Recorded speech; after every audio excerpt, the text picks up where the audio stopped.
नमस्कार, नमस्कार, नमस्कार। आज के इस संस्करण का शीर्षक है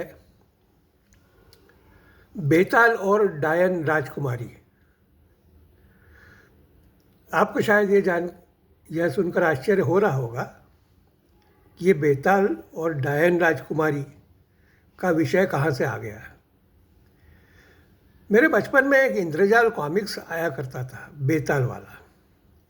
उसी की एक पढ़ी हुई कहानी है जो आज यहाँ काम आ रही है। वो जो राजकुमारी थी, तो राजकुमारी की ऐसी इच्छा थी कि उसका जो सौंदर्य है, उसकी जो सुंदरता है, वो चिरातन रहे, अनादिकाल तक रहे। इसलिए वो एक जादूगरनी का सहारा लेती है और जादूगरनी को ये कहती है कि मुझे कुछ ऐसा बना दे कि मैं चिरंतन इसी रूप में रहूं। जादूगरनी कहती है मैं बना तो दूंगी तेरे को, पर जिस दिन तेरे मन में ये घमंड आएगा कि तू दुनिया में सबसे खूबसूरत है, तू अपनी पूर्वावस्था में आ जाएगी और नष्ट हो जाएगी। एक दिन उसकी मुलाकात बेताल के साथ होती है और उसको ऐसा लगता है कि मैं बेताल को आकृष्ट कर पाऊंगी, जो नहीं कर पाती है। तो वो अपने आप को आईने में देखती है और ये सोचती है कि क्या मैं इतनी भी सुंदर नहीं हूं कि मैं बेताल को आकृष्ट कर पाऊं। और वह जो घमंड था, वो घमंड उसको जो होता है, जैसे कि जादूगरनी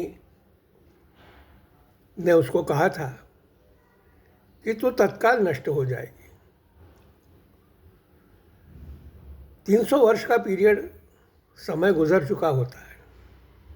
वह तो यही समझती है कि बेताल भी मेरा ही हम उम्र है और जो कभी मरता नहीं, पर उन कहानियों में ऐसा नहीं था। बेताल का लड़का बेताल, उसका लड़का बेताल, ऐसा करते करते अनेकों पीढ़ियाँ गुजर जाती है। और यह बात जंगल के लोग भली भांति जानते थे। ये तो हो गई उस राजकुमारी की कहानी। मैं इसको इस संदर्भ में ले रहा हूँ कि विगत 8 वर्षों से इंदौर जो है वह स्वच्छता और खूबसूरती के नाम से खूब अवार्ड बटोर रहा है।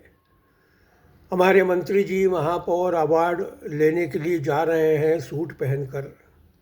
टाई तो खैर ये लोग पहनते नहीं हैं, परंतु जोधपुरी बंद गले का सूट पहन के ज़रूर जाते हैं। बधाइयाँ भी ली, परंतु जब आपका नाम जितना भी होता है, जब नष्ट होते हैं तो हालत वही डायन राजकुमारी सी हो जाती है। यह विषय मुझे इसलिए निकालना पड़ा कि आज के पेपर में एक बहुत ही भयानक खबर है। मैं आपको थोड़ा सा दैनिक भास्कर का कुछ पढ़ के बताता हूँ।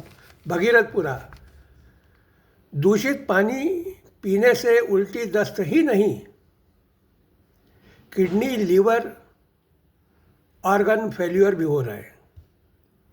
उन्होंने पूरा उसका विस्तृत विवरण दिया हुआ है कि ऑर्गन फेल्यूर कैसे हो रहे हैं और क्यों हो रहे हैं। हम आते हैं फिर मूल विषय के ऊपर कि इंदौर की खूबसूरती को खूबसूरत रहना है, पर अपने प्रशासकीय ढांचे में कोई परिवर्तन नहीं करना है। यदि यह परिवर्तन नहीं होगा तो इंदौर तो और दुर्गति की ओर जाने वाला है। यह तो अभी शुरुआत है। कुर्सी पर बैठे हुए महानुभाव चिपक के बैठे हुए हैं और ये सोच रहे हैं कि उनको वहाँ से कोई हटा नहीं सकता है। उनकी सेटिंग हो गई है। सेटिंग बड़ा महत्वपूर्ण शब्द है। ये सेटिंग जिसकी जहाँ जहाँ हो जाती है वो बड़ा निश्चिंत हो जाता है कि मेरी तो सेटिंग हो गई है। मुख्यमंत्री जी के साथ भी हो गई है, प्रधानमंत्री कार्यालय में भी हो गई है। पर एक आपको बात इंदौर के संबंध में और महत्वपूर्ण बताऊंगा। इंदौर के संबंध में क्या, मैं तो प्रदेश के ही संबंध में बताऊंगा। प्रदेश के मुख्यमंत्री यहाँ पर कई अन्य विधायकों से काफ़ी जो है वो जूनियर है। इसलिए जो प्रशासकीय आवाज़, आदेश उन्हें देना चाहिए, वो कहीं न कहीं किसी न किसी वरिष्ठ विधायक के सामने थोड़ा सा दब जाते हैं। प्रशासन में दबना नहीं चलता है कभी। आदरणीय मुख्यमंत्री जी को यदि प्रदेश में जनता के लिए कुछ काम करना हो या प्रशासकीय मशीनरी से कुछ काम निकलवाना हो, तो उन्हें तो ये मान के चलना पड़ेगा कि वो मुख्यमंत्री की कुर्सी पर बैठे हुए हैं और उनके आदेश का पालन होना चाहिए, मतलब होना चाहिए। फिर उनसे कितने भी वरिष्ठ मंत्री श्री विजयवर्गीय हो या कोई और अन्य हो, उनके आदेश का पालन तो होना चाहिए। यह प्रशासकीय कमी मध्य प्रदेश के प्रशासन में है, राजनीतिक गलियारे में है, जिसकी जानकारी या जिसके विषय में कल्पना अभी तक किसी ने की नहीं होगी।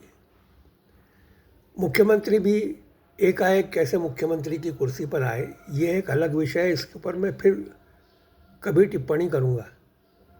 परंतु वास्तविकता ये है कि जो अनुभवी और पुराने मंत्री हैं, उनको माननीय मुख्यमंत्री जी जो है बड़े अदब के साथ या इज्जत के साथ पेश आते हैं, और यही यहाँ पे प्रशासकीय कार्य न होने के पीछे एक महत्वपूर्ण कारण है। मुझे ऐसा लगता है आज के लिए ये चर्चा काफ़ी है।